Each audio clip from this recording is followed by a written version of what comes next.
What is up, Internet? I'm Jason DeRusha. It's great to be with you. This is the 734 from WCCO. We used to say that we know most of you are on your way to work at this time, but we know a lot of you are working at home, but we're glad that you're hanging with us on Facebook or on Twitter or YouTube.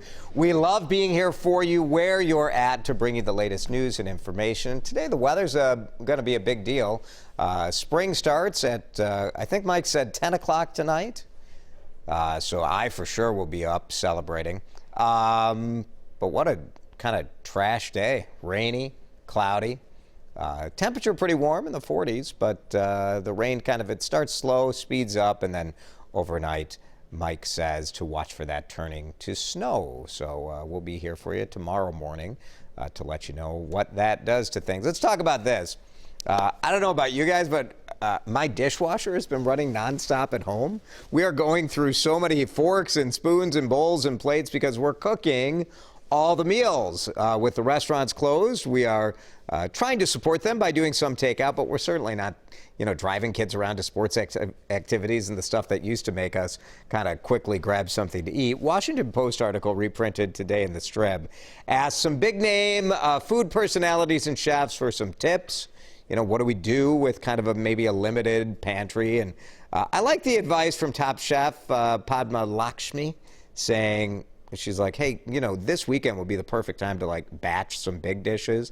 And the Pioneer Press had some good looking, easy recipes in their Eat section today. You can find that online. So we thought we'd crowdsource what are you guys cooking? So what are you cooking during the last week? Do you have any good recipes? Give some inspiration for others. I saw Good Morning America the other day doing a live demo on how to make a grilled cheese sandwich. My 14-year-old said that during this time away from school, he would like to learn to cook. I'm like, what should we start with? Maybe boiling water? Let's start with the basics. But I think that's cool. So I love cooking. I love that more people are doing it. So share your thoughts on our WCCO Facebook page. We'll read through some of your inspiration in just a moment. We did have some breaking news overnight, and this is going to be a real problem for families in the Brooklyn Park area. Big fire at the KinderCare in Brooklyn Park, and this is a daycare, and we are told that this daycare was still open. The governor has asked daycares to stay open for families of who need it, who have no other choice. So that fire got going around 2 in the morning. Luckily, nobody in the building, no staff members, no kids, of course.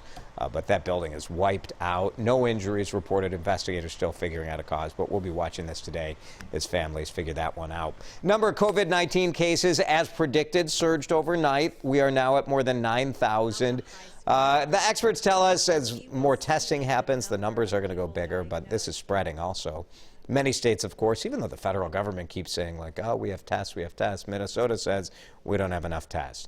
Lawmakers working on a $1 trillion measure aimed at stabilizing the economy. That's expected to include hundreds of $billions to prop up small businesses, as well as this direct payment. How about this? President Donald Trump and Congresswoman Ilhan Omar appear to be on the exact same page on something, both talking about sending cash money, perhaps as much as $2,000 in direct payments to many Americans. Military hospital ships are on the move right now, headed to the hardest hit regions, including New York. Doctors worried about critical supply shortages, bed shortages. President Trump invoking a wartime law that allows the government to call private companies into action to produce medical equipment that's deemed necessary. President also signing that COVID-19 economic relief package last night should provide free testing, expanded funding for food security programs. And, a lot of people who work for small companies are not, the companies aren't forced to give paid sick, family medical leave.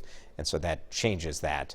Based on this package. Some positive news overnight as well. For the first time since this pandemic started late last year, China reporting no new local cases at the epicenter in Wuhan. Here are the Minnesota numbers. Not super meaningful, but 77 confirmed cases of COVID-19. Health officials say we don't have enough tests, so we don't know the real number there. There are likely more cases. Wisconsin has 106 positive cases. And as we alluded to, the test shortage so bad in Minnesota, 1,700 samples. They've taken the swabs, they've taken the samples, they've frozen them to wait for results because they don't have the test. The governor is concerned and is asking for federal help. South Korea has done 274,000 tests. Italy's done 134,000 tests. We have done 25,000. We have done less than Greece, a country of 11 million. Governor Walz says he's personally called the Vice President, Mike Pence, and talked about the shortage in Minnesota. There's going to be another conference call about that today. Minnesota's 77 confirmed cases does include 13 healthcare workers, but the state says each one of those workers had traveled and none of them got sick at work. But still, some nurses, well, heck, every nurse across Minnesota is concerned that, hey, do we have enough supplies? Do we have good enough areas for patient isolation? Do we have enough education and communication? All things nurses have been talking about and saying we need these things to be fixed. Need answers on what to do and how to deal with these patients. In the event that a patient were to be positive for COVID-19, we're not protected. From my perspective, we're all scared just like you guys. Yeah, there's the word from the Minnesota Nurses Association. As some nurses gathering to share their concerns, they say they definitely need those factors to improve, especially equipment. They're worried about not having enough masks as they treat sick patients. So something we'll be watching for sure. With restaurants and retail shut down, boy, the number of Minnesotans filing for unemployment benefits is just through the roof. Minnesota Department of Employment and Economic Development says they've gone through 50 this week, 50,000 applications. Typically, the office would process 500 applications a day instead of, well, we've had 3 days of 50,000 applications. So if you need to apply, we have a link at WCCO.com. Some other news, home furniture, Gabbard shutting down all locations. Best Buy cutting down store hours will limit how many people can come inside.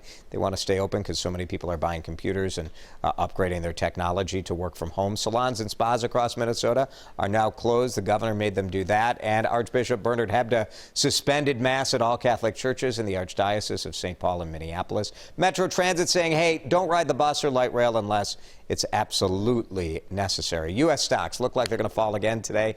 Dow futures down 600 this morning. The Dow dropped more than 1,300 yesterday. It has wiped out all of its gains since President Trump's 2017 inauguration. Times Square, ghost town last night. Nearly everything in New York City shut down. Restaurants only offering takeout or delivery, so nobody in Times Square. Same deal in downtown Minneapolis yesterday. Look at this.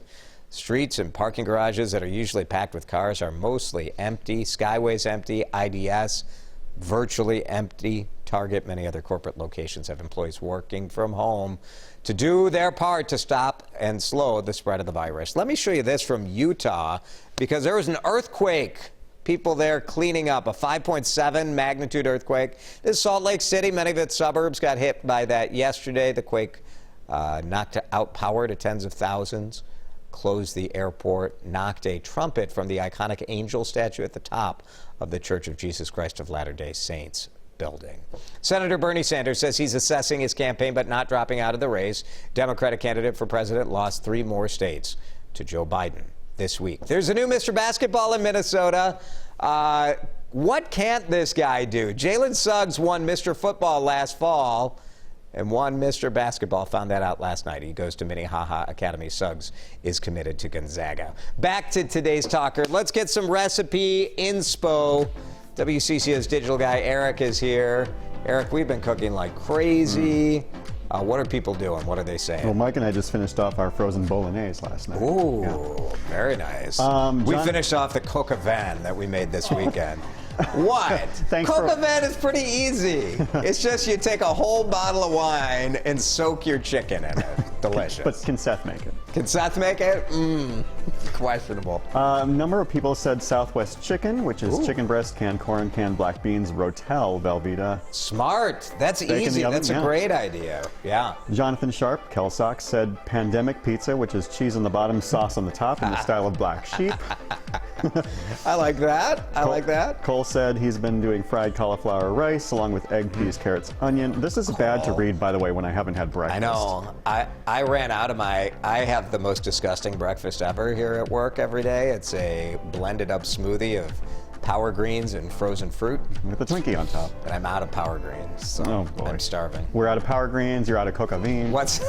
How will I survive? Seriously. What am I going to do? And Becca said egg roll bowls and said we made homemade ice cream, which you know you have time in your hands if you're making your homemade ice cream. Is that how we churn? I don't know. That's how I churn the ice cream. I think that's butter. It's all the same. It's all the same right now. We're making our own butter now. That's what we're doing now. It's the 7:34. It's time for me to go. I've been talking for 3 hours straight, and this is what happens.